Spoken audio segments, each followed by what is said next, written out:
Hi, everyone. Thank you so much for coming today. I'm going to talk about the evolution of the pipeline that happened during the development of Helldivers 2. My name is Romain Lemaire. I'm a senior material artist with knowledge on texture and material creation and shader development.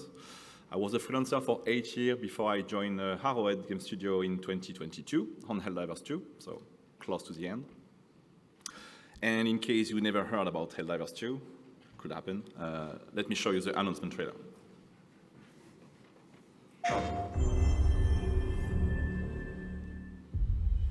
Super Earth, our home, our way of life. But freedom doesn't come free. No! Sweet liberty! No! Look familiar? Scenes like these are happening all over the galaxy right now. And you could be next. That is, unless you make the most important decision of your life. Prove to yourself that you have the strength and the courage to be free. Join the Helldivers.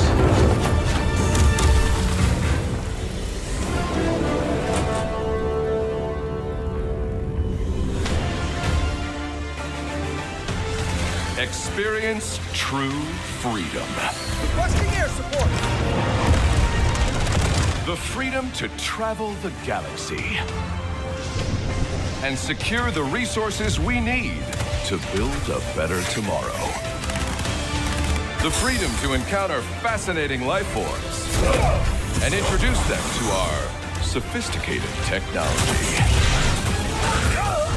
The freedom to make new friends and represent the best of what Super Earth has to offer.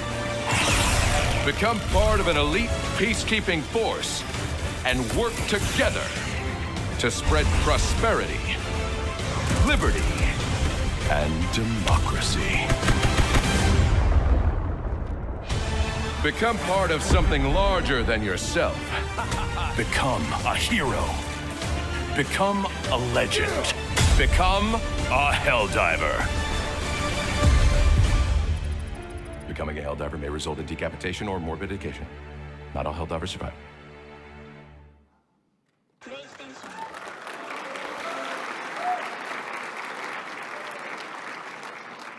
So, Helldivers 2 is a third-person cooperative horde shooters with a satirical tone, as we've seen, and a lot of over-the-top cinematic moments.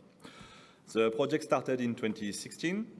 There were 20 people at the beginning of the project, and it grows to 105 at release in February 2024. And now we are currently approximately 130 people, and we also received some help from Codev Studio for the ongoing development. But let's talk about the part that interests us today. For this talk, we will focus only on the biomes materials. I will define biomes and materials later. There were slightly more than 100 materials for the biomes terrains at release. I don't have the exact number, sorry. And all those material biomes, so all those materials were completely remade during a 1 year's complete overhaul of the biomes work that we've done on the summer 2022, and it lasted for 1 year. And it was done by the materials team, which, if you didn't read the talk, is composed of me, and that's it. But before we go further, I want to add a little bit of context on what does it mean to be a material artist at Arrowhead Games Studio. So of course I have material responsibilities, so creating materials, mostly for the terrain, but I also had the opportunity to work on other kind of material tasks, like complete rework of the weapons just before release.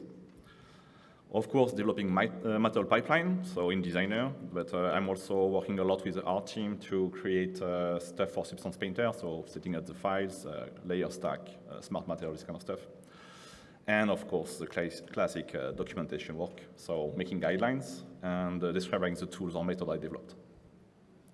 But at Arrowhead, the material art discipline is also part of the tech art team, or at least it was for a while.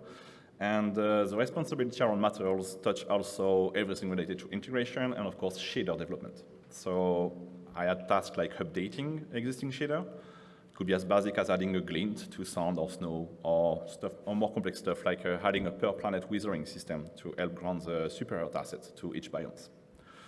I also assist sometimes the tech art team on optimization, mostly related to materials, by cleaning up graph, because we have a shader graph kind of system in Stingray, but also just translated them into code. And I also work on completely new shaders. So it could be as simple as creating a parallax shader for ice to some more complex shader like the colony shader we use. I won't talk about it, and all the pipeline around it. And finally, I'm also part of the world team, a multidisciplinary team, which is the one responsible for the biomes creation. So on that team, I had the opportunity to light planet, author the wither, play with the color grading system that I will explain a bit later. Create the Vista assets on wall machine, generate some height map for the level designer to create the stamp, like dunes, craters, this kind of stuff. And also creating brief, so material brief, of course, since I'm the only one. And also, after a while, I had the opportunity to completely work on participating on the creation of the brief of the planet themselves. So all of that adds up to a good amount of work and responsibility, but it's also why I really, really appreciated working at Arrowhead, because I'm not just a cog. I really feel like I'm complete as a big part of the world productions, and it's really rewarding. But let me explain a little bit what are our biomes. So, of course, they are our environment we use in game. We have 5 what we call base biomes. The first one is called Sandy, the hot desert planet. We have Arctic, frozen wasteland, Primordials, lush archipelago, covered with jungles, more mossy and rocky environment, clearly referencing the Scottish Island, and swamp, lush field wet forest of really large tree that we added a little bit later, slightly after release. But we also create variation of those base biomes. It helps us create variety without starting from scratch each time. We have a lot of levers and tools that we use to create those, and it helps us avoiding creating simple color swap most of the time, as we will see later. So we have level design tools like replacing stamps, so the small scene we use we skitter around to create the environment. Modifying zones, so how do we repart the stamp, and completely new generation, so how do we repart the zoning. And each of those can vary per planet. We can work on the overall mood of the planet by changing the lighting, modifying the solar system, so our skybox system, adding fog, or playing with the weather. And we can also override assets, replacing some of them on some biomes, or even simply adding or removing them if you want. And finally, the material override system and the color grading. So we have variation for sandy mineral, which is a colder desert with a more mineral feeling. So for this one, it's mostly we changed the mood, so with color grading. I won't say this each time because that's the bare minimum we've done on each variation. But we also added a layer of small pebbles on the materials, sandy spiky, desert with extreme weather. We replaced the largest rock asset with directional one. Sandy moon, an uncolored wasteland with a thin atmosphere. Same thing, we changed the directional, we added the directional rock, but we also replaced the dune stamp with crater stamp, and replaced the sand with dirt and pebbles materials. And for sandy, we have sandy acid, a desert planet with an extremely acidic atmosphere. So we replaced the largest rock with some mushroom-looking one, with hole where we can see smoke flows, and also added some specific vegetation for this planet. For Arctic, we only have one variation. We called it Cold Rocky, dry, mossy planet. So we removed anything related to ice from the planet, reduced the snow on the materials and assets, and added some assets like large bones. For Primordials, we have Primordial Dead, planet covered with fog, where the vegetation is suffocating. So we replaced the tree asset with dead one, reduced the amount of grass scatter, made the terrain material more barren, and added some medium assets. Primordial Purples, purple version of Primordials, nothing to say, it's really basics. We weren't that inspired for this one. And Primordial Blue, the famous one, the Malevolent Creek for the player, a blue primordial planet with dark lighting. So for that one, we wanted to experiment with the idea of a darker planet where day and night were really similar, and it was a really good call. But it's mostly a simple mood change, so not a fancy one. For more, we have 3 variations. We have more tundra, a more colored version of it with a pine tree. We have a more arid, dry planet ravaged by fire tornado, a bit infamous, this one. So this one is a bit strange. It's a bit different because that's the only planet where all the matter are completely different from the originals. So it was a test, kind of. We also added some thorny-looking vegetations, and more red. It's more red, nothing to say. And finally, the haunted version of Swamp, more dark, spooky version of it. We tweaked the shape of the largest tree, added new asset, and made the terrain less lush. So the base biomes and all the variations brings the total of biomes to 15 currently accessible in-game, depending on the Galactic War. And all those biomes use materials that we can report in 3 categories. So we have the generic materials. So those are the building blocks used by the level designers, especially used on the planet-agnostic stamp, like mission objective. So we have 5 of them, so all planets have them. And of course, they look different for every different planet, for every base biomes at least. But we also have what we call planet-specific materials. We use them to add flavor and personality to our zone, like the sea dunes in Sandy. So we have 3 materials for the sea dunes, or the jungles on Primordials. So again, 3 materials for them. So we have between 6 to 8 for them, depending on the biomes. And finally, we have what we call planet-agnostic materials. They don't change, or maybe just a little bit of snow on Arctic, like the faction materials. So we have 3 materials for each faction. So this is the bugs one. We have the Scorch, that is applied after something explodes in the game, and we have a lot of stuff that explode. And material like oil or acid that have a specific gameplay purpose. So all of them had to quite a lot of material to manage, so let's dive on their creation. So first, something to understand is that at Arrowhead, we didn't have any materials discipline before my arrivals. The materials were made by the existing environment team. That means we didn't have any clearly defined material pipeline. So I don't say the materials were bad, that's not what I want to say, but the substance graph were a bit bare bones. We didn't have output for pre-visualization designer, only the export were set up, and we didn't have any kind of structures. No material documentation, so nothing related to the purpose of each materials, didn't find anything related to the size, pixel ratio, and of course, nothing about the process in Designer. And the biggest problem was that materials weren't made with our tech in mind. So we have specific tech that we use for materials, and the material didn't follow anything that made it work with the tech. So all of those created a lot of discrepancy in the term materials. And the worst offender was the color grading system. So in the game, we use a system that allows us to tweak the hue, saturation, and value of our materials, and also their contrast and tint. We have 12 color grading groups. It's a set of interactable set of parameters that can be linked to our materials. 4 specifically made for terrain, 5 for foliage assets, and 3 for rock materials. And the biggest problem was we could only set up 1 grading group per materials. So especially problematic with materials that were blended. For example, sound with people was a problem. And as I said before, the grading wasn't accounted during creation. So created some problem, like you can see here. So those are screenshots from a build from summer 2022, so just before I started.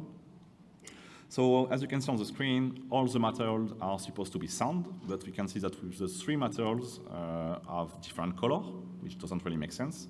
So we have the darkest one on the trample, and we have 2 different, it's a bit hard to see, but we have the windswept and the smooth one. Here it's easier to see, it's even worse on the most extreme grading we had back then. The 3 are again sound materials, so that didn't make sense. Also, the lack of guideline made some materials hard to grade without completely breaking them. For example, here we have 2 materials that use the same dirt grading group. So first of all, they don't match together. And worst of all, one of them is completely broken and oversaturated. And also, sorry about the screenshots, it's a zoom out of a really, really old screenshot. Also having only one grading group per material makes the composite material helpful to grade. So as you can see here, we have pebbles, and we have some grayscale pebbles. So the gray pebbles were from a material with sand, so it was graded by sand, but the other assets that use pebble and the skater, rock, you can see, are more reddish, so it doesn't make sense anymore. So one of my first major tasks I had to work on was to update the color grading system, and most importantly, to create guidelines for material creation. So first, adding a new color grading group to allow more controls. So I added what I refer to secondary group. So my first idea was to add the possibility to have variation of the same materials, like having sand with different colors in it, or variation into the mud. At the end, we didn't really use it like this, but the added group allowed us to add more features onto materials. But the most important change was to allow the use of a mask, to allow the use of 3 separate grading groups per materials, making splitted materials far more viable. Also, we only added 2 texture channels instead of what could have been done with the RGBA one, because we didn't add a new sampler. We used the slot left for a sampler we already had because, yeah, we were close to release, so I didn't want it to fuck up the optimization. Sorry about this. And finally, creating some guidelines for creating materials, introducing the concept of features defined per planet and planet-defined color palette. So from now on, during the brief creation, we defined a set of features for terrain, like do we need sand, moss, roots, shellfish, or anything else. We use those features to create a list on the material brief and associate each of these features to 1, maybe 2, specific grading group. Like you can see here, this is a primordial one. And during mid-material creation, we associate each of those features 1 colors, something neutrals, which allow us a larger range of change on color grading. So for example, here is the sand color for sandy, and the base guideline we had. So this is the authorized range of saturation and value we allowed us to use. I won't dive on how I come up with these values, because that will take too much time, and I have more interesting stuff to share. But yeah, that basically each material had 1 color like this associated. And also, still during material creation, I had guideline on how much variation we could bring to that neutral colors. So another range, or set of range that we allowed to use in Substance Designer, like the variation of hue, variation of saturation, variation of value. So we didn't compromise the color grading later. So here is a good example of those guidelines. This is the dirt material from the sandy biomes. We have 3 features, compacted sand, sand and pebbles. So the dirt and sand feature have the exact same base colors, even if they are 2 different features. And it's hard to see, but the pebbles are slightly brighter. But on the screen, they are basically all the same colors. And each of those features appear on the mask that was specific to that material. So for that materials, compacted sand was black, sand is red, and the pebbles are green. And based on those, I could make 2 different looking materials for 2 different biomes. So here you can see the result on the base version of sandy on the left. So we also graded the base planet, and the mineral version of the right. So only by changing the albedo, we had a completely different feeling, and it definitely helped selling the look of the planet. Here is the same process for the jungle zone on primordials. This is the ungraded version, and here the same screen with the base primordials and the blue primordial grading applied. So now that we had a better guideline that allow us to use our color grading tech as its full potential, I could work on improving the materials themselves. So my second mission was to rework the sandy planet materials. It was a nice opportunity, a really cool time, because we didn't have existing pipeline. So I was completely free to experiment, and I could test whatever I wanted. And no clear deadline. So a bit strange, but when I started, we were supposed to be super close to release. My work wasn't supposed to be decisive to the game, but the game got delayed for the best, and it gave me the time to get a good result. And the first feature I worked on was sound. I felt the sound while visually working, as you can see on the left, was lacking on close and far detail. It was just flat and bland. So, as you can see on the right, just by adding small wind shape as seen next to the player and large sound wave in the distance, I created a more interesting hierarchy of detail, where the material is interesting to look at both up close and from further away. Also, while updating the materials, I improved all the material blended together. As you can see on the left, the old template sound and smooth sound blended halfway, giving a strange flat surface inside the trample mark. That looked far more natural in the final version. And of course, since it was a complete rework, I made sure the roughness behaved more as sand, with a less shiny look. It was really shiny first. And you can also see the impact of the largest detail on the distance in the right screen. And of course, only the sand is changed on the screen. And here is how the planet looks currently in game. So, this was my first approach. It was encouraging. So almost everything was made in Substance Designer. Some scan data was used to support from some surface or for skater. So it had a lot of advantage. It was a complete creative liberty. Since it was made in Designer, I was fully in control of every detail, and I really like control. The materials were made procedurally, so super easy to retweak, change, modify. And of course, it was feature-friendly. So when you got everything inside of Substance Designer, it's super easy to extract the mask we need for the color grading system. But it had one big flaw. It takes time. If I remember correctly, for Sandy, it took me 4 weeks, maybe more, to make this new Sandy terrain materials, so everything, with all the trials and error and the retakes. And 4 weeks on a biome that is basically just sand and pebbles, so not the most complicated setup. We continued to do the same thing with Arctic with success. It was kind of a similar problem than Sandy, basically replaced sand with snow, so nothing fancy about this one. And we continued with Primordials, where the time constraint started to be a problem. For each biomes, we had 1 or 2 sprints, so each base biomes. So it means 4 to 8 weeks. And the material creation had approximately 2 to 3 weeks allocated. And also, when we started Primordials, when I also started to get a bit more responsibility on the world team, that's when I started participating on the brief creation. And I also helped the team to follow it. So I acted as a point of contact for every question related to the biomes visuals. So it took me time from the material creation schedules. It wasn't that bad, so some material were reaching what we wanted to do, like the jungle one. I think it worked really well. Some worked kind of. So on this show, we use, if I remember, a scan for the sound itself, and we added some white surface on the sound, but it's a bit hard to understand what is it exactly, so could be improved. And some that should definitely be reworked, like those generic pebbles doesn't work at all, or at least for me. So, Designer was in-house on tools, but I didn't have time to get the result I wanted. So I had to rely more on Scan to speed up my work. But using Scan had its own advantage and disadvantage. First, on advantage, it was quick. Getting someone decent was just a click away, and it sped up the process of testing the different materials idea I had. So yeah. And it's high quality. For whoever tried to match the quality of a scan, it's really hard, and it takes a lot of time, so it definitely sped up the quality and my work.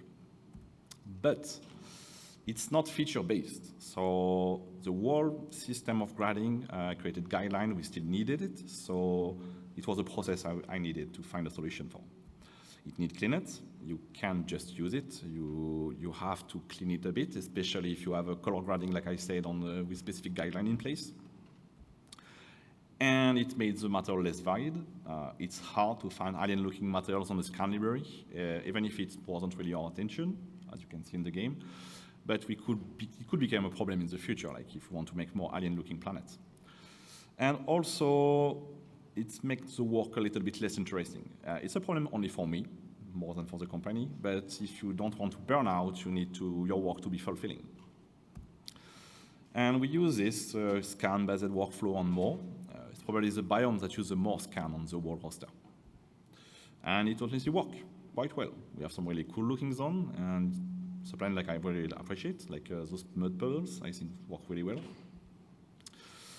But how did I mitigate those problems? First, let's talk about the biggest one, the feature one, because it took me time to develop a method to use a color grading system, and I couldn't just flush it out. So we needed each material to contain at most 3 clearly defined matte features and needed to isolate them with a mask. So the solution were quite basics, privileging the scan data with only 1 or 2 features and blend them myself. It limits a bit the pool of materials available for me on the library, but it definitely saved me some cleanup work. And I use a lot of Atlas scatter, but that's a normal one. So for example, if you see this material from Megascan library, it's a perfect example of what you can get from a Moore planet. But the fact that the Morse was already blended made it harder for me to extract the Morse mask. It was better for me to combine those two to create a lower quality version of the first one, but with a super easy to extract mask. But sometimes you had data with multiple features that was too complicated to find a good alternative. So for example, this mix of dirt, dry grass, and what we call herb, for example. But I could extract those features using a command color to mask setup, so effectively extracting the herb mask and the dried grass one.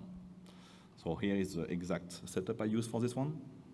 And you can see that I use multiple color to mask to construct my, my mask. And also using scatter was also super useful. I used it from the beginning, but I started to rely on it even more.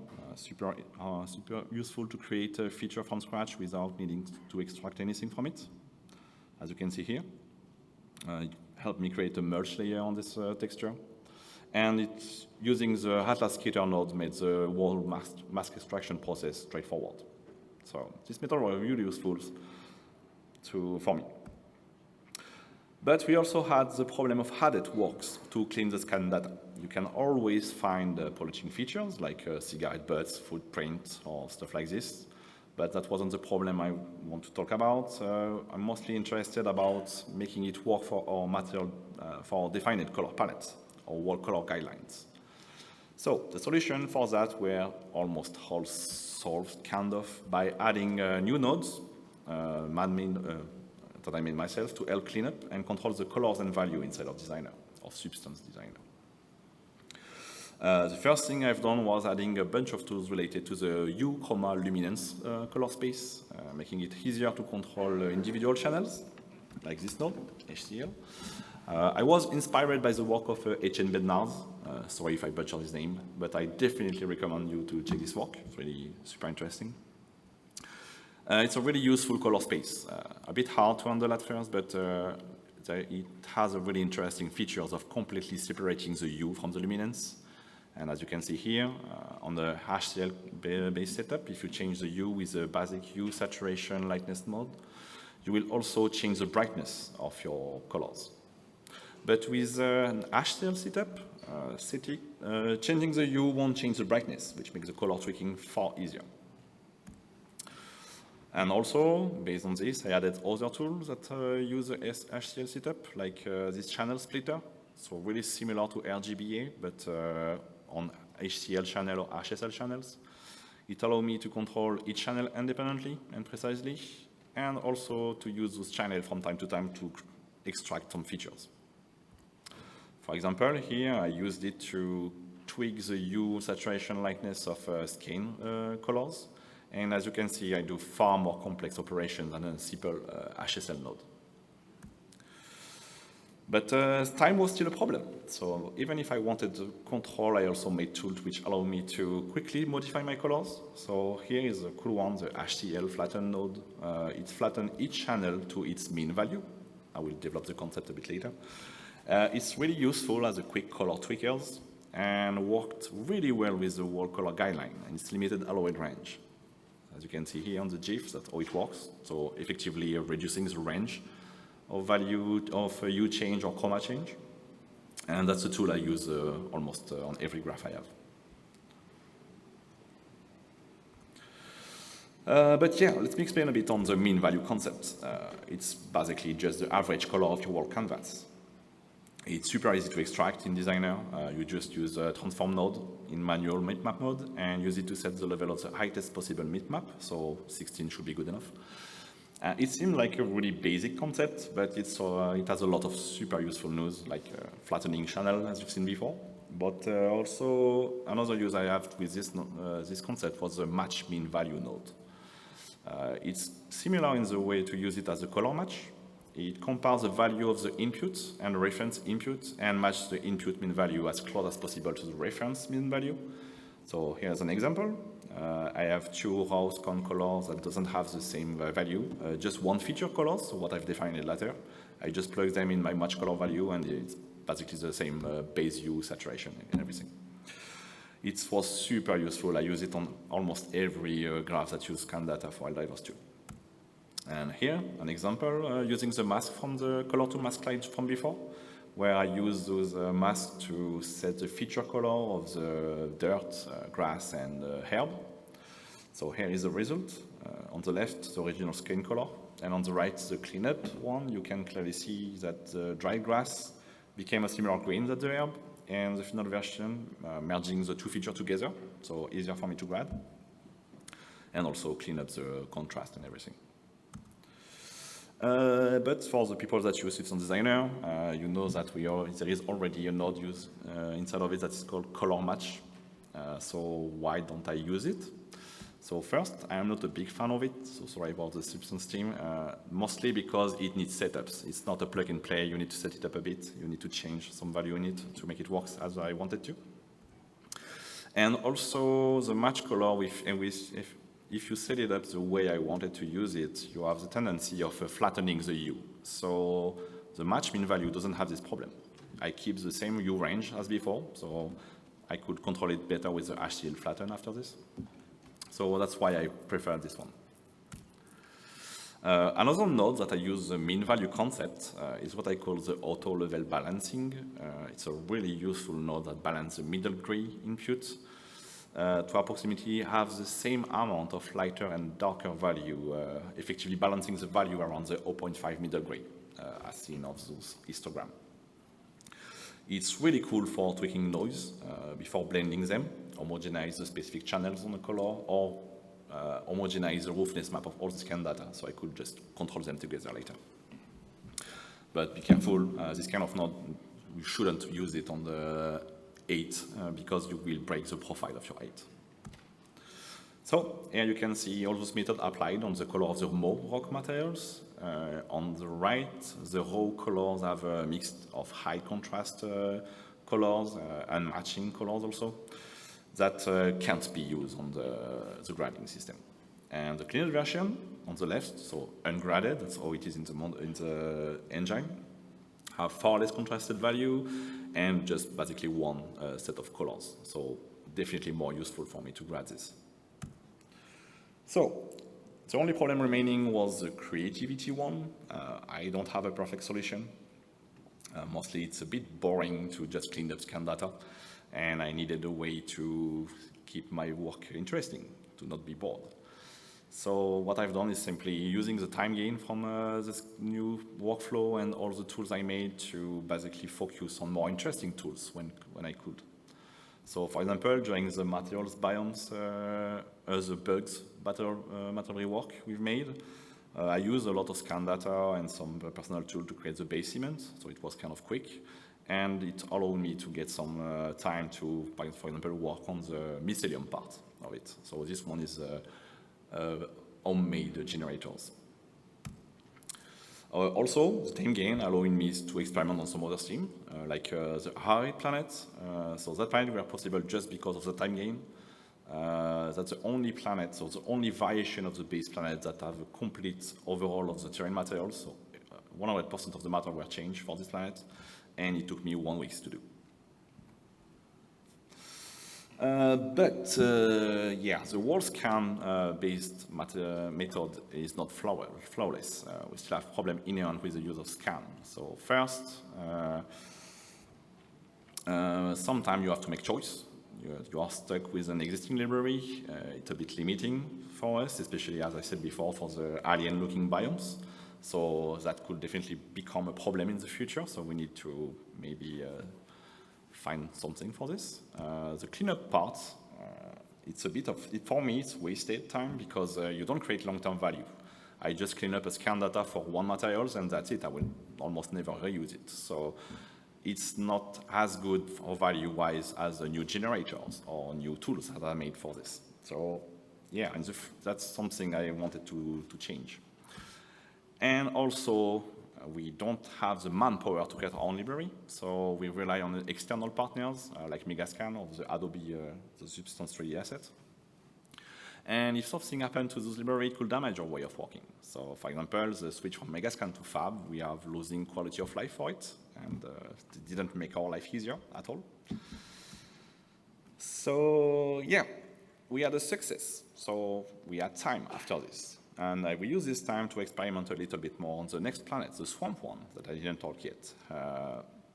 So we had far more time to experiment, and we decided to switch back to I decided to switch back to a more procedural-based workflow, because I wanted a more long-term approach in mind. Instead of reacting and creating materials based on every need on scan, creating tools and generators that could be reused later.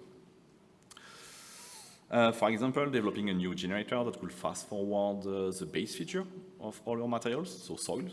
You need soil on every planet. Experimenting with a complete feature node, what I call layers, that we could put on top of materials to add detail. And for Swamp, specifically, we are still relying a bit on scan data for some feature because I didn't have time to experiment for everything.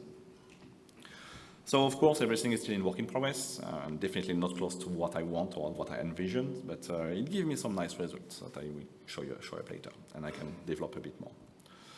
So, here is our swamp materials. That's the latest planet we released. It probably has the richest terrain from the game currently.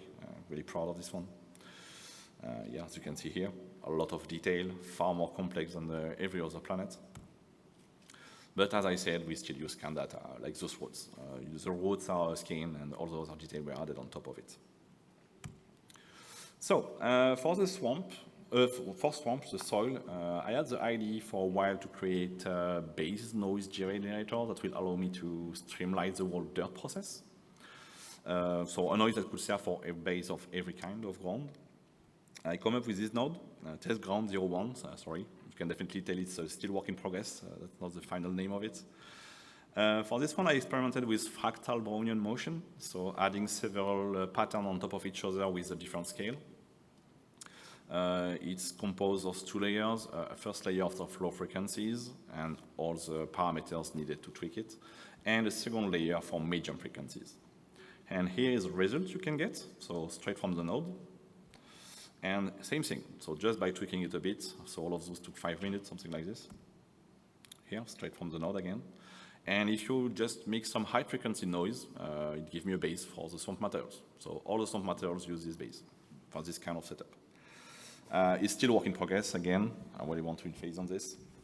I'm not even sure that's what I wanted from my idea of a super cool node for noise, for the ground noise, but yeah, it's a good start, I think. And I can definitely improve it for the future. As I said, I also experimented with the concept of a Uber node layered on top of my materials. So a feature complete node, so for a feature from the color grading system. Here you can see the node that I used to add moss on the swamp materials. So all the materials on swamp use this.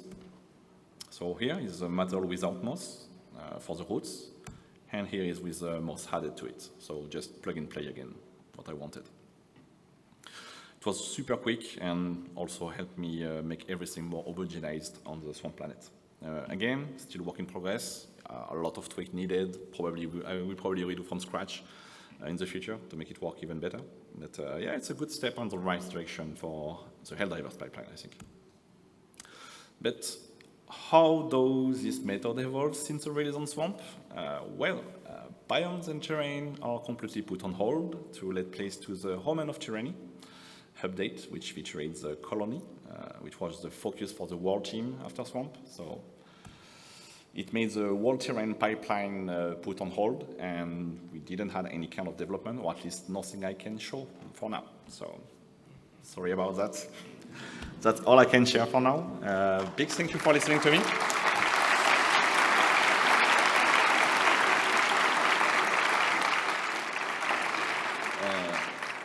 Just a quick thank you for Adobe to organize the world trips, and Arrowhead for the opportunity on Helldivers too. And if you have any questions.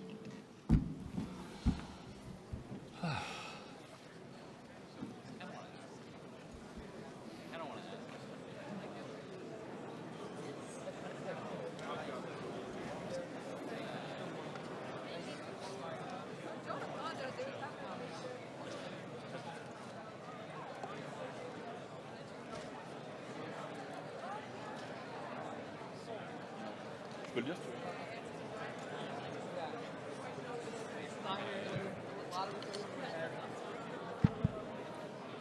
Hello, hello. Okay. Do we have one question? Oops, sorry. Yeah. Please go ahead. Speak loudly. Hi. I think this is working. Yeah, I was wondering about the biome variants. Specifically, when you make a new variant, if, say, the art director then wants to change something about the base of it, if you change something about the base, does it populate it into the variants? Like after you make them, can you go back and forth, or is it like baked in? Does that make sense? So basically on the whole process, we have done the 5 base biome at the beginning of the rework. So variations were made after the biomes were validated. Oh, But okay. yes, most of the time, if you made a change on the base biomes, it completely was also repercuted to the variation. But as we can see also, for example, for the color grading, the base biome by itself was also kind of a variation of the planet. Got it. So to avoid this kind of problem later. So with the all override, for example, the base biome could have override on assets, for example. Oh, okay. So we basically, for each planet, we had the really basic blank style. We had the base planet, which was made from that blank, and we have then for the variation. Oh, okay. Got it. Thanks. You're welcome. I had a question real quick about sort of the like procedural generation, because obviously the planets are random, and I wanted to ask how that's kind of authored with like the blending of different materials. Like how much is that hand done or like handled by a shader, if that makes sense? Sorry, can you repeat? Yeah, just like with, the planets being like randomly generated, how much of that is you kind of deciding like how it blends between different materials, or is that kind of handled by like the height of... Oh yeah, okay. So how do we place the materials? That's the question, right? Yeah.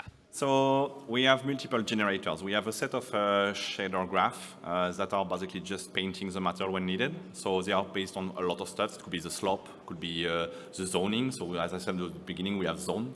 So we can say this zone uses these materials. We have stuff like we have waters in the game. So when you put water, you have also a mass that could be painted. So we have a lot of generators like this. So slope, height, and everything.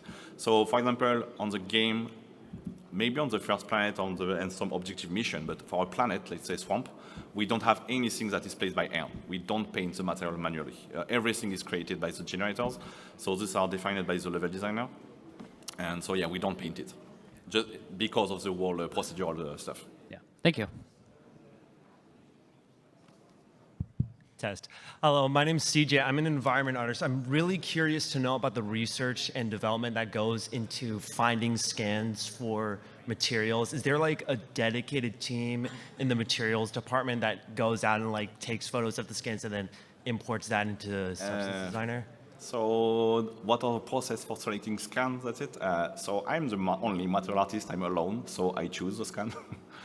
So basically, I just, the process of checking reference was mostly, I've gone to Google's Photogro, Pinterest, this kind of stuff. A good reference, a good way to find reference also is to using the Google map.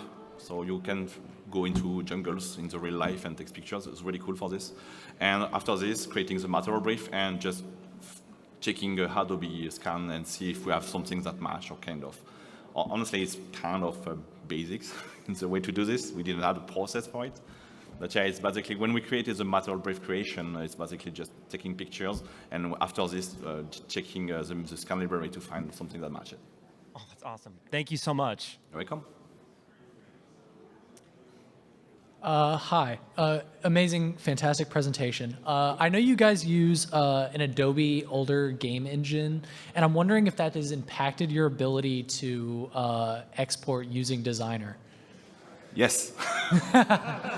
So yeah, the question is, does the use of our old engine make our work harder, kind of, I suppose?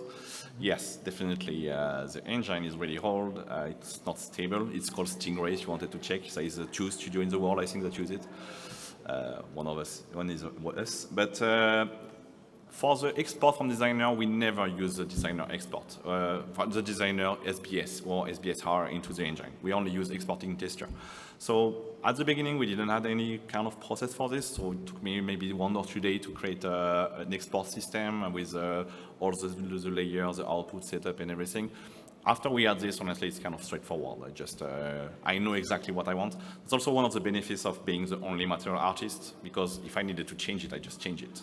So yeah, the process was made at the beginning of the pipeline.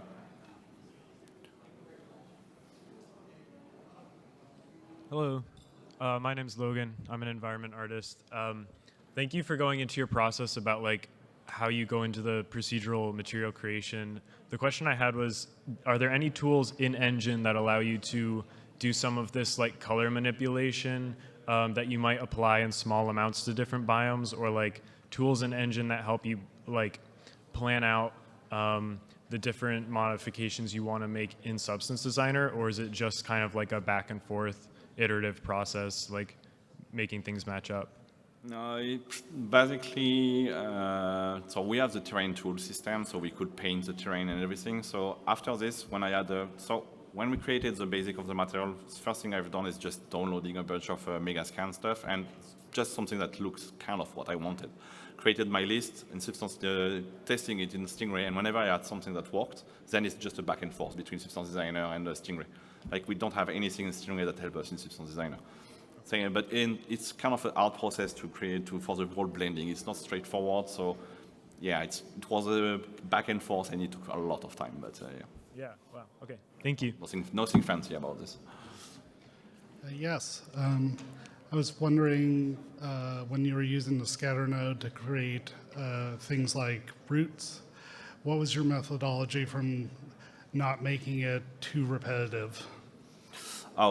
So how do we do the material not repetitive? Inside of Stingray, we have a bomb mapping system. So basically, instead of just tiling the texture, we tile the multiple version of the texture, and we blend them together. So the repetition wasn't a problem because of this. Also something, for example, the roots, when I say we use scan for the roots, we have scan only for the roots. So the dirt, the skater on top, the moss, everything was made on Substance Designer. So even before the bomb mapping, in Substance Designer, I made sure that the material worked and wasn't just a tiling system. So for example, on the base on Megascan, there is some breaks and everything. So I'd remove them, clean them up, and just have the part I wanted to. So yeah, it's a mix of, in Substance Designer, we clean up the material so it looks good, and after inside of Stingray, we had a bomb mapping system. Thank you, that was very helpful. You're welcome. Hello, my name's Dulam. I'm a huge fan of the game, and I have 2 questions to ask. The first one is, out of all the biomes you have done, which is your favorite biome by far? My favorite biome is Primordial Blue. It's kind of my baby. I really love it, and I really love that the player loved it. So yeah, Malevolent Creek. And as for my second question, I know that you've done like the bugs terraforming. I was wondering if there's any possible ideas about the bots fully terraforming a planet, like showing off that full control that the bots have currently at the moment. I can't talk about future features. No further questions. I love your game. Thank you. Democracy. Thank you. Hi, just a quick question. Has the pipeline that you guys been using, has it been modified since the release of the recent update for the Illuminate, specifically with the environments and how the urban environments have been added into the game? Is the question just how do we do the colonies ones? That's it? Yeah, yeah. So colonies is a bit tricky. It's a completely different pipeline, a completely new one. We started from scratch. It took us 6 months to do the colonies, just after Swamp. And if you want more insight on how it works, there is a talk at the GDC that we basically based our work on colonies for. I don't remember which game it was, but basically we use a UDIM system, and we use UDIM to create mask and a trim sheet. So I can't say more. That it could be a talk by itself, but there is I don't remember. If you stay at the after this, I can try to find the talk I'm talking about. But yeah, we basically everything was made following the kind of stuff they've made on another GDC talk. Cool. Thank you very much, and also just a quick salute. Yes. Bonjour. Hi, bonjour. Forgive the incredibly naive question. I'm a different kind of nerd. I study biomes from the earth science side of things. Yeah, different kind of nerd. I'm curious how much you integrate an actual knowledge of like the geological features or the biology, of what we see on our planet into your different biomes, or whether it just doesn't matter, different planet, screw it. Yeah, the response of this, you won't be happy about this one, but yeah, we don't do further research. As I said, basically when I joined, we had 1 year to do 15 planets. So even Fair. if we wanted, and honestly, I would definitely appreciate that we were more natural looking and more grounded in reality, at least for the rules on why the type of rock we use or anything. We didn't have the time. So it was super quick. It was really basically we do a biomes, we change. We do a biome, we change. We didn't do this from scratch, of course. We had 8 years of development, so we had a lot of assets already made. But yeah, we started the biome from scratch most of the time, so we couldn't do this. We had some knowledge basics, but yeah, it was really just the first layer of it was really basics on this. So yeah, sorry about this. Nothing fancy. Fair. I'd love to chat if you're interested, but merci. You're welcome. Hey, thank you very much. I understand that this talk was primarily focused on the biome creation and the materials thereof. I was wondering if this pipeline that you developed, if you saw any value in using that also in, developing other materials for the game, for example, for different weapons, for different other models, or if you're taking a more classic approach with those when you're developing that. Okay, good questions. So basically, if we use the same system for all the other assets, so not at all. Basically, the thing I can say is, for example, for the rock system, we use something that most of the people that have done rocks before knows is we use a triplanar system that we use with the masks that allow us to mix and match, for example, 3 different materials for the rocks. And we use it on a lot of stuff. So for example, the Illuminate asset you have in game, use the same system. We have 3 materials for the Illuminate, and for the asset of the Illuminate, we just basically mask it. So we have 1 shader for all the Illuminate assets. After this, we have also, I worked on the pipeline on the characters. So yeah, the focus was on terrain biomes, but I worked on a lot of stuff for materials. And for example, for the Illuminate or the bugs, we use a more classical approach. I've done just smart materials, and the artist plays the smart materials and just masks them when needed. So for those, it's kind of more straightforward. But yeah, for the assets like rocks and largest assets, we use this. We have another pipeline, sorry. For example, for the weapons and most of the stuff like armor and some objects in the game, we use something we call the customization system, where we basically just we have something similar to Substance Painter inside of Stingray. It's far more basics, but we basically create the material inside of Stingray. So that's completely, again, another system. So I can't explain this one. And for this one, it was already there when I started, so I didn't touch it at all. But yeah, we have multiple ways of doing it. That's kind of the problem with the project with 8 years of development. We have a lot of tech debt. So yeah, sometimes you have stuff that everything works, but we have stuff that are different for this, different for this, different for this. So yeah, the big focus on me, the big pipeline focus I've made was mostly on a asset like rocks and Illuminate one or terrain biomes. Great, thank you very much. You're welcome. Hi, I have 2 quick clarifying questions. Yes. So I overheard a question earlier. Did you mention that you use UDIMs in specific assets? I wanted to make sure I overheard. So yeah, do we use UDIM? So yeah, I will be kind of quick about this one. Yeah, for the whole colony system, we use UDIMs. So basically for a colony, so for people that didn't play, we can play on a city, kind of a city map. All the building, everything related to colonies was just 1 shader, 1 materials. And basically what we do is that we have a set of, we do UDIMs, so we move the UVs in the space. And depending on the space, it creates a mask, and we can set the colors, roughness, metallic directly. So it allowed us to have a whole colony system with just 1 shader. So optimization. Awesome. I guess the second question I have is, so all color variation isn't handled in engine, it's strictly just in designer, so there's no like CPD stuff in engine that handles that?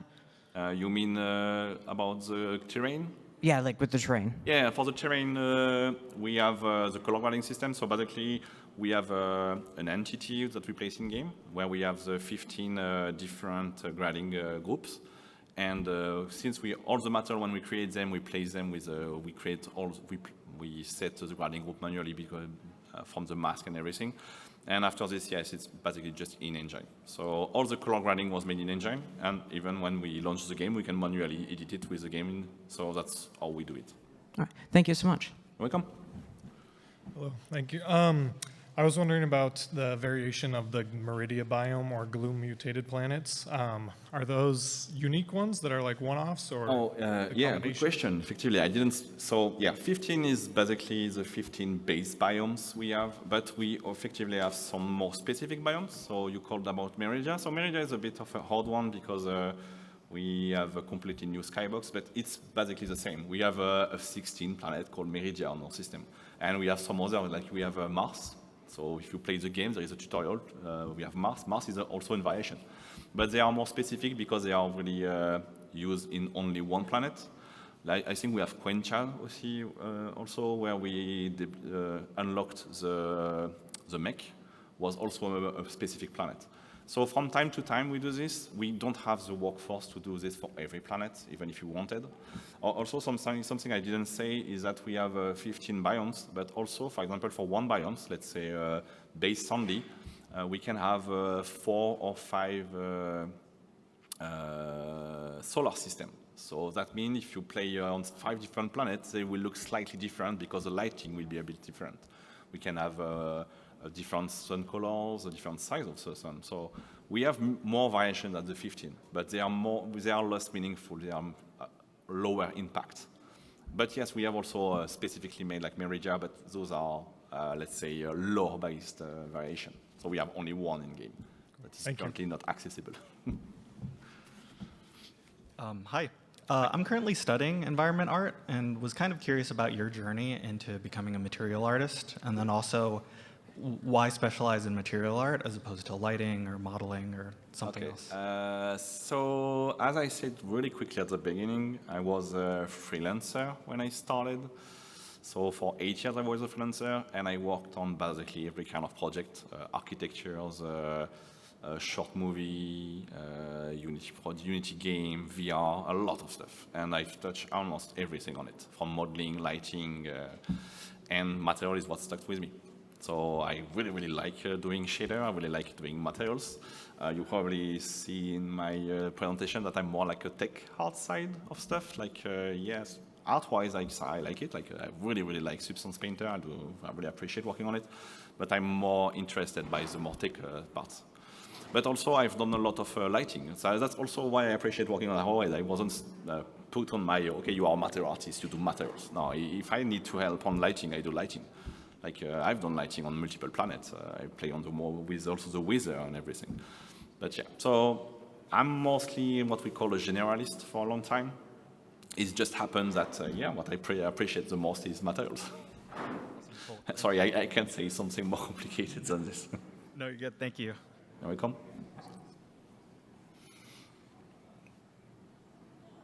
No more question? Yeah, okay, everyone. I think that's going to be it for this. Thank you so much. That was an amazing presentation. Thank you.